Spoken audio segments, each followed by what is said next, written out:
The Book of Genesis, Chapter 1. In the beginning God created the heavens and the earth. Now the earth was formless and empty. Darkness was over the surface of the deep, and the Spirit of God was hovering over the waters. And God said, "Let there be light." And there was light. God saw that the light was good, and he separated the light from the darkness. God called the light day, and the darkness he called night. And there was evening, and there was morning, the first day. And God said, "Let there be a vault between the waters to separate water from water." So God made the vault, and separated the water under the vault from the water above it. And it was so. God called the vault sky. And there was evening, and there was morning, the second day. And God said, "Let the water under the sky be gathered to one place, and let dry ground appear." And it was so. God called the dry ground land, and the gathered waters he called seas. And God saw that it was good. Then God said, "Let the land produce vegetation, seed-bearing plants and trees on the land that bear fruit with seed in it according to their various kinds." And it was so. The land produced vegetation, plants bearing seed according to their kinds, and trees bearing fruit with seed in it according to their kinds. And God saw that it was good. And there was evening, and there was morning, the third day. And God said, "Let there be lights in the vault of the sky to separate the day from the night, and let them serve as signs to mark sacred times and days and years. And let them be lights in the vault of the sky to give light on the earth." And it was so. God made two great lights, the greater light to govern the day, and the lesser light to govern the night. He also made the stars. God set them in the vault of the sky to give light on the earth, to govern the day and the night, and to separate light from darkness. And God saw that it was good. And there was evening, and there was morning, the fourth day. And God said, "Let the water teem with living creatures, and let birds fly above the earth across the vault of the sky." So God created the great creatures of the sea, and every living thing with which the water teems and that moves about in it, according to their kinds, and every winged bird according to its kind. And God saw that it was good. God blessed them and said, "Be fruitful, and increase in number, and fill the water in the seas, and let the birds increase on the earth." And there was evening, and there was morning, the fifth day. And God said, "Let the land produce living creatures, according to their kinds, the livestock, the creatures that move along the ground, and the wild animals, each according to its kind." And it was so. God made the wild animals according to their kinds, the livestock according to their kinds, and all the creatures that move along the ground according to their kinds. And God saw that it was good. Then God said, "Let us make mankind in our image, in our likeness, so that they may rule over the fish in the sea and the birds in the sky, over the livestock and all the wild animals, and over all the creatures that move along the ground." So God created mankind in his own image. In the image of God he created them. Male and female he created them. God blessed them and said to them, "Be fruitful and increase in number, fill the earth and subdue it, rule over the fish in the sea and the birds in the sky, and over every living creature that moves on the ground." Then God said, "I give you every seed-bearing plant on the face of the whole earth, and every tree that has fruit with seed in it. They will be yours for food. And to all the beasts of the earth, and all the birds in the sky, and all the creatures that move along the ground, everything that has the breath of life in it, I give every green plant for food." And it was so. God saw all that he had made, and it was very good. And there was evening, and there was morning, the sixth day. Genesis 2. Thus the heavens and the earth were completed in all their vast array. By the seventh day God had finished the work he had been doing. So on the seventh day he rested from all his work. Then God blessed the seventh day and made it holy, because on it he rested from all the work of creating that he had done. This is the account of the heavens and the earth when they were created, when the Lord God made the earth and the heavens. Now no shrub had yet appeared on the earth, and no plant had yet sprung up, for the Lord God had not sent rain on the earth, and there was no one to work the ground. But streams came up from the earth and watered the whole surface of the ground. Then the Lord God formed a man from the dust of the ground, and breathed into his nostrils the breath of life, and the man became a living being. Now the Lord God had planted a garden in the east, in Eden, and there he put the man he had formed. The Lord God made all kinds of trees grow out of the ground, trees that were pleasing to the eye and good for food. In the middle of the garden were the tree of life, and the tree of the knowledge of good and evil. A river, watering the garden, flowed from Eden. From there it was separated into 4 headwaters. The name of the first is the Pishon. It winds through the entire land of Havilah, where there is gold. The gold of that land is good. Aromatic, resin, and onyx are also there. The name of the second river is the Gihon. It winds through the entire land of Cush. The name of the third river is the Tigris. It runs along the east side of Asher. And the fourth river is the Euphrates. The Lord God took the man and put him in the Garden of Eden to work it and take care of it. And the Lord God commanded the man, "You are free to eat from any tree in the garden, but you must not eat from the tree of the knowledge of good and evil. For when you eat from it, you will certainly die." The Lord God said, "It is not good for the man to be alone. I will make a helper suitable for him." Now the Lord God had formed out of the ground all the wild animals and all the birds in the sky. He brought them to the man to see what he would name them. And whatever the man called each living creature, that was its name. So the man gave names to all the livestock, the birds in the sky, and all the wild animals. But for Adam no suitable helper was found. So the Lord God caused the man to fall into a deep sleep, and while he was sleeping he took one of the man's ribs and then closed up the place with flesh. Then the Lord God made a woman from the rib he had taken out of the man, and he brought her to the man. The man said, "This is now bone of my bones and flesh of my flesh. She shall be called woman, for she was taken out of man." That is why a man leaves his father and mother and is united to his wife, and they become one flesh. Adam and his wife were both naked, and they felt no shame. Genesis 3. Now the serpent was more crafty than any of the wild animals the Lord God had made. He said to the woman, "Did God really say, 'You must not eat from any tree in the garden'?"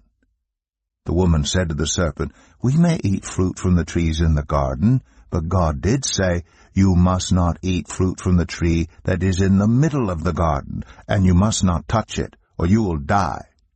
You will not certainly die." The serpent said to the woman, "For God knows that when you eat from it, your eyes will be opened, and you will be like God, knowing good and evil." When the woman saw that the fruit of the tree was good for food, and pleasing to the eye, and also desirable for gaining wisdom, she took some and ate it. She also gave some to her husband who was with her, and he ate it. Then the eyes of both of them were opened, and they realized they were naked. So they sewed fig leaves together and made coverings for themselves. Then the man and his wife heard the sound of the Lord God as he was walking in the garden in the cool of the day, and they hid from the Lord God among the trees of the garden. But the Lord God called to the man, "Where are you?" He answered, "I heard you in the garden, and I was afraid because I was naked, so I hid." And he said, "Who told you that you were naked? Have you eaten from the tree that I commanded you not to eat from?" The man said, "The woman you put here with me, she gave me some fruit from the tree, and I ate it." Then the Lord God said to the woman, "What is this you have done?" The woman said, "The serpent deceived me, and I ate." So the Lord God said to the serpent, "Because you have done this, cursed are you above all livestock and all wild animals. You will crawl on your belly, and you will eat dust all the days of your life. And I will put enmity between you and the woman, and between your offspring and hers. He will crush your head, and you will strike his heel." To the woman he said, "I will make your pains in childbearing very severe. With painful labor you will give birth to children. Your desire will be for your husband, and he will rule over you." To Adam he said, "Because you listened to your wife and ate fruit from the tree about which I commanded you, you must not eat from it. Cursed is the ground because of you. Through painful toil you will eat food from it all the days of your life. It will produce thorns and thistles for you, and you will eat the plants of the field. By the sweat of your brow you will eat your food until you return to the ground, since from it you were taken. For dust you are, and to dust you will return." Adam named his wife Eve, because she would become the mother of all the living. The Lord God made garments of skin for Adam and his wife, and clothed them. And the Lord God said, "The man has now become like one of us, knowing good and evil. He must not be allowed to reach out his hand and take also from the tree of life and eat and live forever." So the Lord God banished him from the Garden of Eden to work the ground from which he had been taken. After he drove the man out, he placed on the east side of the Garden of Eden cherubim, and a flaming sword flashing back and forth to guard the way to the tree of life. Genesis 4. Adam made love to his wife Eve, and she became pregnant and gave birth to Cain. She said, "With the help of the Lord I have brought forth a man." Later she gave birth to his brother Abel. Now Abel kept flocks, and Cain worked the soil. In the course of time, Cain brought some of the fruits of the soil as an offering to the Lord. And Abel also brought an offering, fat portions from some of the firstborn of his flock. The Lord looked with favor on Abel and his offering, but on Cain and his offering he did not look with favor. So Cain was very angry, and his face was downcast. Then the Lord said to Cain, "Why are you angry? Why is your face downcast? If you do what is right, will you not be accepted? But if you do not do what is right, sin is crouching at your door. It desires to have you, but you must rule over it." Now Cain said to his brother Abel, "Let's go out to the field." While they were in the field, Cain attacked his brother Abel and killed him. Then the Lord said to Cain, "Where is your brother Abel?" "I don't know," he replied. "Am I my brother's keeper?" The Lord said, "What have you done? Listen. Your brother's blood cries out to me from the ground. Now you are under a curse and driven from the ground, which opened its mouth to receive your brother's blood from your hand. When you work the ground, it will no longer yield its crops for you. You will be a restless wanderer on the earth." Cain said to the Lord, "My punishment is more than I can bear. Today you are driving me from the land, and I will be hidden from your presence. I will be a restless wanderer on the earth, and whoever finds me will kill me. But the Lord said to him, Not so. Anyone who kills Cain will suffer vengeance 7 times over. Then the Lord put a mark on Cain so that no one who found him would kill him. So Cain went out from the Lord's presence and lived in the land of Nod, east of Eden. Cain made love to his wife, and she became pregnant and gave birth to Enoch. Cain was then building a city, and he named it after his son Enoch. To Enoch was born Irad, and Irad was the father of Mehujael, and Mehujael was the father of Methushael, and Methushael was the father of Lamech.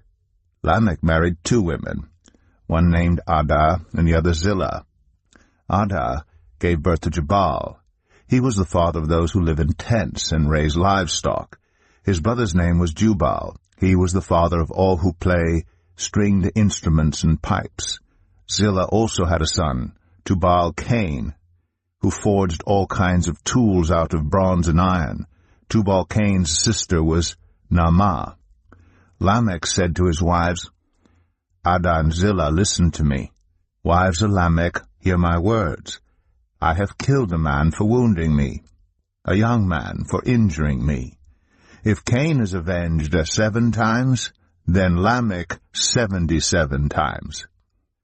Adam made love to his wife again, and she gave birth to a son and named him Seth, saying, God has granted me another child in place of Abel, since Cain killed him. Seth also had a son, and he named him Enosh. At that time, people began to call on the name of the Lord. Genesis 5. This is the written account of Adam's family line. When God created mankind, he made them in the likeness of God. He created them male and female and blessed them, and he named them mankind when they were created. When Adam had lived 130 years, he had a son in his own likeness, in his own image, and he named him Seth. After Seth was born, Adam lived 800 years and had other sons and daughters. Altogether, Adam lived a total of 930 years, and then he died. When Seth had lived 105 years, he became the father of Enosh. After he became the father of Enosh, Seth lived 807 years and had other sons and daughters. Altogether, Seth lived a total of 912 years, and then he died. When Enosh had lived 90 years, he became the father of Kenan. After he became the father of Kenan, Enosh lived 815 years and had other sons and daughters. Altogether, Enosh lived a total of 905 years, and then he died. When Kenan had lived 70 years, he became the father of Mahalalel. After he became the father of Mahalalel, Kenan lived 840 years and had other sons and daughters. Altogether, Kenan lived a total of 910 years, and then he died. When Mahalalel had lived 65 years, he became the father of Jared. After he became the father of Jared, Mahalalel lived 830 years and had other sons and daughters. Altogether, Mahalalel lived a total of 895 years, and then he died. When Jared had lived 162 years, he became the father of Enoch. After he became the father of Enoch, Jared lived 800 years and had other sons and daughters. Altogether, Jared lived a total of 962 years, and then he died.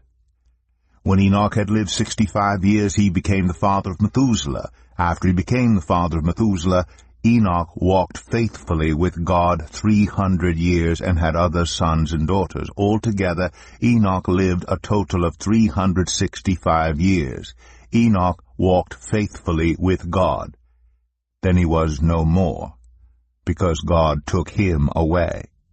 When Methuselah had lived 187 years, he became the father of Lamech. After he became the father of Lamech, Methuselah lived 782 years and had other sons and daughters. Altogether, Methuselah lived a total of 969 years, and then he died.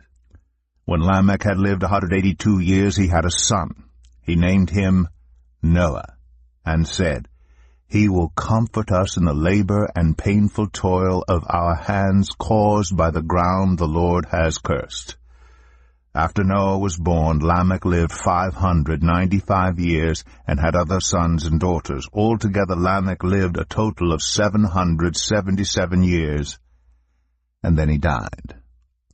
After Noah was 500 years old, he became the father of Shem, Ham, and Japheth.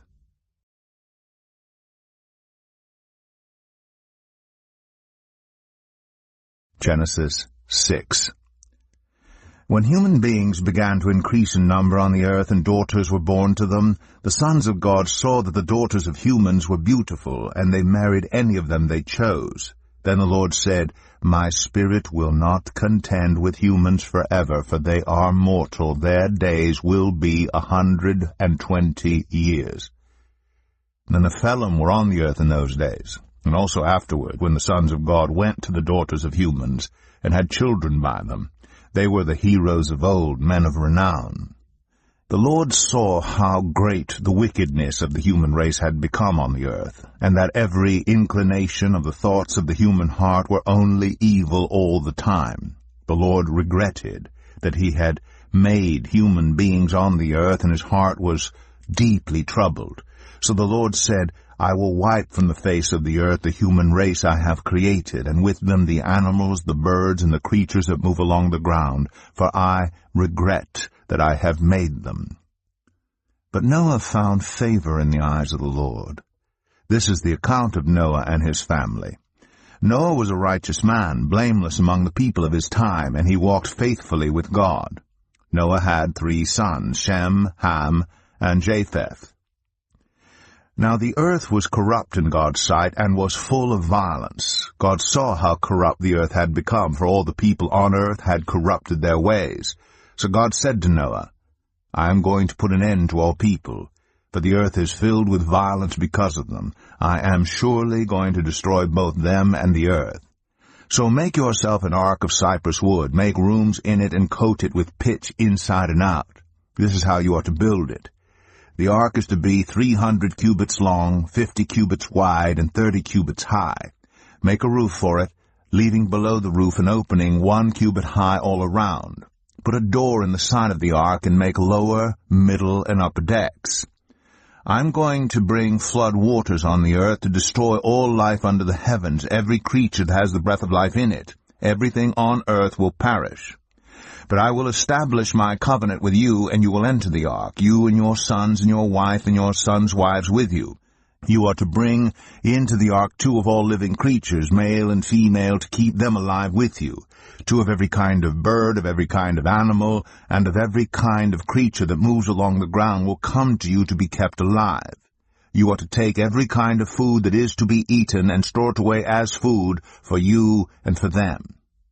Noah did everything just as God commanded him. Genesis 7. The Lord then said to Noah, Go into the ark, you and your whole family, because I have found you righteous in this generation. Take with you 7 pairs of every kind of clean animal, a male and its mate, and 1 pair of every kind of unclean animal, a male and its mate, and also 7 pairs of every kind of bird, male and female, to keep their various kinds alive throughout the earth.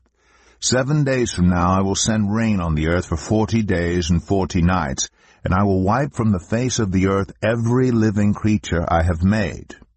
And Noah did all that the Lord commanded him. Noah was 600 years old when the flood waters came on the earth. And Noah and his sons and his wife and his sons' wives entered the ark to escape the waters of the flood.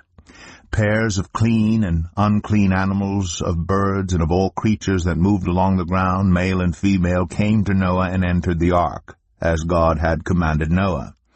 And after the 7 days the flood waters came on the earth.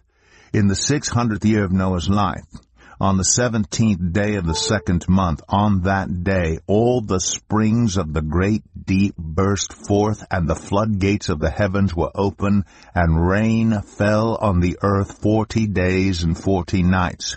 On that very day Noah and his sons Shem, Ham, and Japheth, together with his wife, and the wives of his 3 sons, entered the ark. They had with them every wild animal according to its kind, all livestock according to their kinds, every creature that moves along the ground according to its kind, and every bird according to its kind, everything with wings. Pairs of all creatures that have the breath of life in them came to Noah and entered the ark. The animals going in were male and female of every living thing as God had commanded Noah. Then the Lord shut him in. For 40 days the flood kept coming on the earth, and as the waters increased, they lifted the ark high above the earth. The waters rose and increased greatly on the earth, and the ark floated on the surface of the water. They rose greatly on the earth, and all the high mountains under the entire heavens were covered. The waters rose and covered the mountains to a depth of more than 15 cubits. Every living thing that moved on land perished, birds, livestock, wild animals, all the creatures that swarm over the earth, and all mankind. Everything on dry land that had the breath of life in its nostrils died. Every living thing on the face of the earth was wiped out, people and animals, and the creatures that move along the ground, and the birds were wiped from the earth. Only Noah was left, and those with him in the ark. The waters flooded the earth for 150 days. Genesis 8. But God remembered Noah, and all the wild animals and the livestock that were with him in the ark, and he sent a wind over the earth, and the waters receded. Now the springs of the deep and the floodgates of the heavens had been closed, and the rain had stopped falling from the sky. The water receded steadily from the earth. At the end of the 150 days the water had gone down, and on the 17th day of the 7th month the ark came to rest on the mountains of Ararat. The waters continued to recede until the 10th month, and on the first day of the 10th month the tops of the mountains became visible. After 40 days Noah opened a window he had made in the ark and sent out a raven, and it kept flying back and forth until the water had dried up from the earth. Then he sent out a dove to see if the water had receded from the surface of the ground. But the dove could find nowhere to perch because there was water over all the surface of the earth, so it returned to Noah in the ark. He reached out his hand and took the dove and brought it back to himself in the ark. He waited 7 more days and again sent out the dove from the ark. When the dove returned to him in the evening, there in its beak was a freshly plucked olive leaf. Then Noah knew that the water had receded from the earth. He waited 7 more days and sent the dove out again, but this time it did not return to him. By the first day of the 1st month of Noah's 601st year, the water had dried up from the earth. Noah then removed the covering from the ark and saw that the surface of the ground was dry. By the 27th day of the 2nd month the earth was completely dry. Then God said to Noah, "Come out of the ark, you and your wife and your sons and their wives. Bring out every kind of living creature that is with you, the birds, the animals, and all the creatures that move along the ground, so they can multiply on the earth and be fruitful and increase in number on it." So Noah came out, together with his sons and his wife and his sons' wives. All the animals and all the creatures that move along the ground, and all the birds, everything that moves on land came out of the ark, one kind after another. Then Noah built an altar to the Lord, and taking some of all the clean animals and clean birds, he sacrificed burnt offerings on it. The Lord smelled the pleasing aroma, and said in his heart, "Never again will I curse the ground because of humans, even though every inclination of the human heart is evil from childhood, and never again will I destroy all living creatures as I have done. As long as the earth endures, seed time and harvest, cold and heat, summer and winter, day and night will never cease." Genesis 9. Then God blessed Noah and his sons, saying to them, "Be fruitful, and increase in number, and fill the earth. The fear and dread of you will fall on all the beasts of the earth, and all the birds in the sky, on every creature that moves along the ground, and on all the fish in the sea. They are given into your hands. Everything that lives and moves about will be food for you. Just as I gave you the green plants, I now give you everything. But you must not eat meat that has its lifeblood still in it.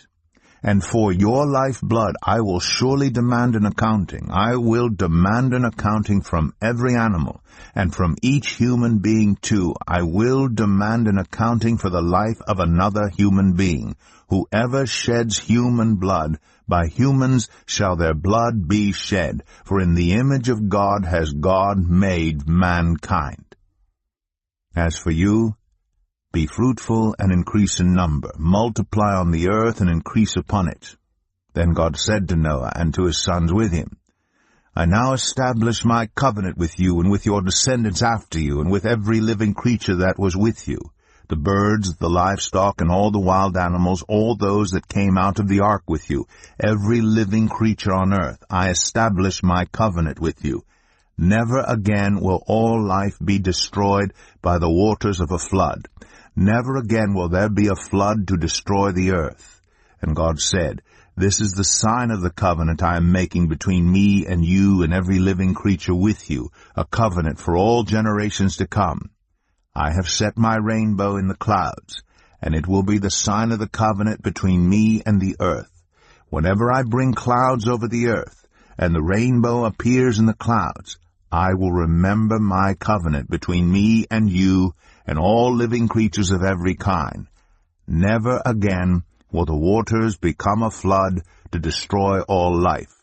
Whenever the rainbow appears in the clouds, I will see it and remember the everlasting covenant between God and all living creatures of every kind on the earth. So God said to Noah, This is the sign of the covenant I have established between me and all life on the earth. The sons of Noah who came out of the ark were Shem, Ham, and Japheth. Ham was the father of Canaan. These were the 3 sons of Noah, and from them came the people who were scattered over the whole earth. Noah, a man of the soil, proceeded to plant a vineyard. When he drank some of its wine, he became drunk and lay uncovered inside his tent. Ham, the father of Canaan, saw his father naked and told his 2 brothers outside. But Shem and Japheth took a garment and laid it across their shoulders. Then they walked in backward and covered their father's naked body. Their faces were turned the other way so that they would not see their father naked. When Noah awoke from his wine and found out what his youngest son had done to him, he said, Cursed be Canaan. The lowest of slaves will he be to his brothers. He also said, Praise be to the Lord, the God of Shem. May Canaan be the slave of Shem. May God extend Japheth's territory. May Japheth live in the tents of Shem, and may Canaan be the slave of Japheth. After the flood, Noah lived 350 years. Noah lived a total of 950 years. And then he died. Genesis 10.